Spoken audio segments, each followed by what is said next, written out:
CA family, hope you're doing well. Just wanted to remind you that our upcoming Fall Church Health Clinic is just around the corner. The dates are September 30th and October 1st. Registration is open and we'd love to have you join us. A couple of things that I love about this event are, number one, it's just a great opportunity to connect with other pastors and church leaders. There's just sort of something about an overnight event in a beautiful outdoor setting with meals together and maybe hanging around a bonfire that just generates good conversations. It's a chance to develop new friendships, deepen existing relationships. So really, it's just a great opportunity to spend time together. But secondly, it's a great opportunity for some equipping and learning together. And to that point, I'm very excited about the theme of this year's Church Health Clinic, which is sharpening your preaching skills. I've been in full-time ministry for almost 30 years now. And for most of that ministry, I was preaching almost weekly in a local church. Just the joy and privilege of teaching God's word to his people.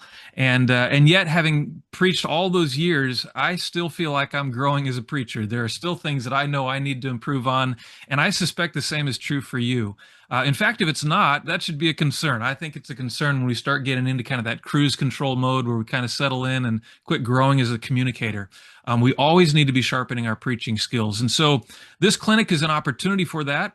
And I'm excited to introduce to you our guest speaker for this clinic, Dr. Timothy Warren. Welcome, Dr. Warren. Good to have you.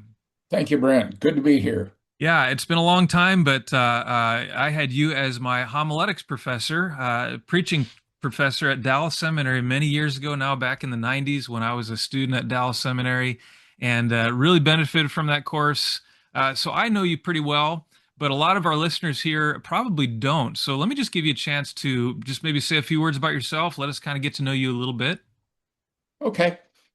Uh, After I graduated from seminary, I pastored for 6.5 years in central Ohio, just outside Columbus, a church plant that was the result of a church split, which is an exciting way to start out ministry. And was a small congregation. I did Sunday morning preaching, Sunday school class, Sunday evening, Wednesday evening, some counseling and planning. I was the sole pastor and sole administrative assistant, so it was an exciting way to learn. I preached 48 Sundays out of the year and worked on a PhD at Ohio State during that time.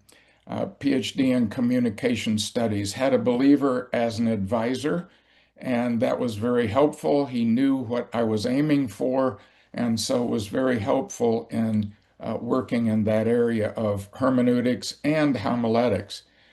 Got a call from Dallas Seminary to come back in 1984 and teach alongside Don Sanukian and John Reed and some other folks, and have been doing that either full time or easing out to part time, and then retired to adjunct in 2020 when I also stepped aside from writing adult Bible study curriculum for Lake Point Church that I did for 30 years there. One foot in the church still, and one foot in the seminary, and have loved doing that.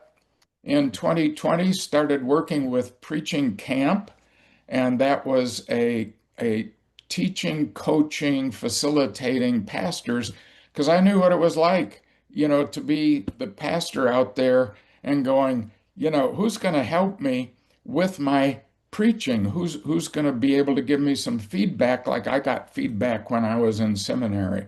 So I've been doing that since about 2021. I really started ramping that up, and it's been a lot of fun. Yeah, yeah, that's good. I'm really glad we're going to be able to benefit from some of all that wisdom. You've spent a lot of time preaching, training preachers, listening to preachers. And so I would just be curious, as you look out on the landscape of the church today, how would you assess the quality and the effectiveness of preaching in our modern pulpits? As you think about the current generation of preachers, what are you encouraged by? And maybe what are some concerns that you have? I am encouraged by the passion I see for preaching. I'm encouraged by the intensity that I pick up when I happen to watch uh, younger guys and middle-aged guys coming up and trying to address the really difficult issues culturally and politically and spiritually in our world today. Um, I grew up in the 50s, 60s, and started pastoring in the 70s, and life was not quite as complex as it is today. And there are so many demands on pastors today, just to keep up with everything, and including keeping up with media and all the demands of getting something out there and letting people know you're out there. So I love the passion. I love the intensity. One of the things that concerns me is the degree of time invested in sermon preparation and getting ready to present that in our day. It takes time to prepare a message that is truly faithful to the text and then relevant to the audience. And that's the thing that I'm most concerned about. Is my preaching faithful to the text? Otherwise, I don't have anything to say.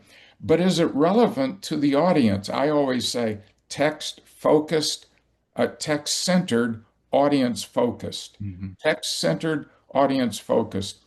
Takes time to do that. Hmm. But one of the concerns I have is in this changing culture with so much conflict, chaos, demands on the pastor, how do I remain faithful and relevant in my preaching? So that's the biggest thing I think I'd say. Yeah, yeah. And it is a very busy time for pastors, and a lot of expectations of them. And so it's all too tempting to let that time in the study, spending time really developing nourishing meals for our congregation. It's easy to kind of let that get shortchanged. Yeah, absolutely. Um, well, we've got this church health clinic coming, which is hopefully focusing on helping us sharpening our preaching skills. We've got a lot of pastors with a lot of different degrees of experience and years in the pulpit. And so, talk to our pastors for a moment, especially maybe some of those guys have been preaching for a number of years. They are busy. They feel like, okay, preaching is the one thing at least I know how to do. I don't need to, give a couple days to this. How do you feel like this church health clinic would benefit not only the newer preachers, but maybe the more mature preachers, and tell us a little bit about what you envision covering in these sessions. Yeah, and I think it's not only I'm pretty comfortable in what I'm doing, but they seem to be happy with my preaching, so why would I want to change anything? I would look at it like this. I just got notice in the mail yesterday that it's time to get my inspection done on my car. And I go, hey, I take care of my car. I take it into the dealership when I, need to get the 10,000 mile, 20,000 mile checkup. I do all of that. But the government's asking me to come in and get an inspection again. And I was just having the conversation with my wife, and she said, that's not a bad idea because of the other people out there. And I go, well, yeah, and if they catch something with mine, that would be a good thing because I need somebody who is objective and good at evaluating how is my car functioning in multiple ways.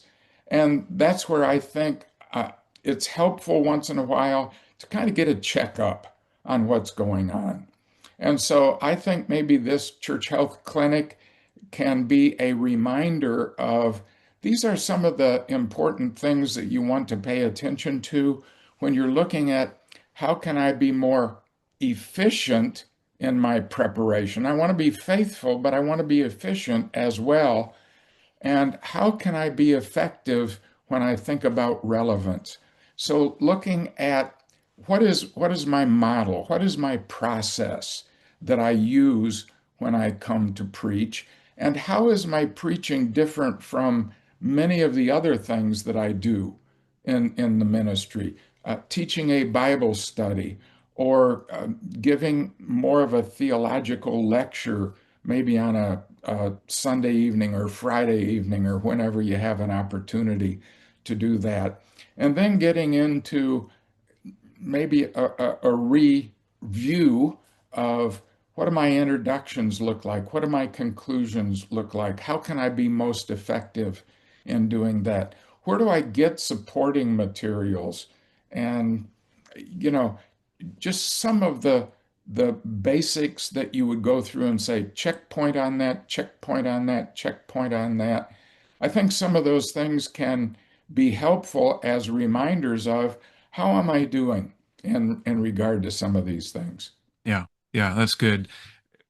When I would preach on a weekly basis, oftentimes, come Friday, if I was still really struggling with my sermon, I could almost always trace it to the fact that earlier in the week I'd kind of shortcut the process. I hadn't done the hard work of really getting clear on my big idea, having a really clear structure. And so just having that process and working that process, it's easy to kind of get away from that, but it's really good when you can kind of lean into that because the process works. And I feel like Dallas Seminary set me up well for a lifetime of preaching. I feel like the classes that I took under you and others were really helpful in giving me really good tools.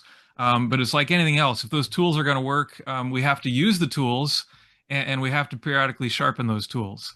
And so again, that's what this clinic is designed to do, is to help us sharpen our preaching skills. And so again, hopefully this will give you a little bit of a teaser of what to expect. And we'd love to have you come. If God has blessed you with the privilege of having a preaching ministry in a local church, whether you're a pastor or an elder or someone like that, we'd love to have you come out. If you have some friends that aren't part of the EFCF family, pastors that would benefit from this, feel free to invite them as well. But again, the dates are September 30th and October 1st. It'll be at Tejas Camp and Retreat Center in Giddings, Texas. Registration is open, so go ahead and sign up. Don't wait. And appreciate all you do. Thankful for your faithful pulpit ministry in all of our churches. And I look forward to seeing you there. Thanks a lot. Bye-bye.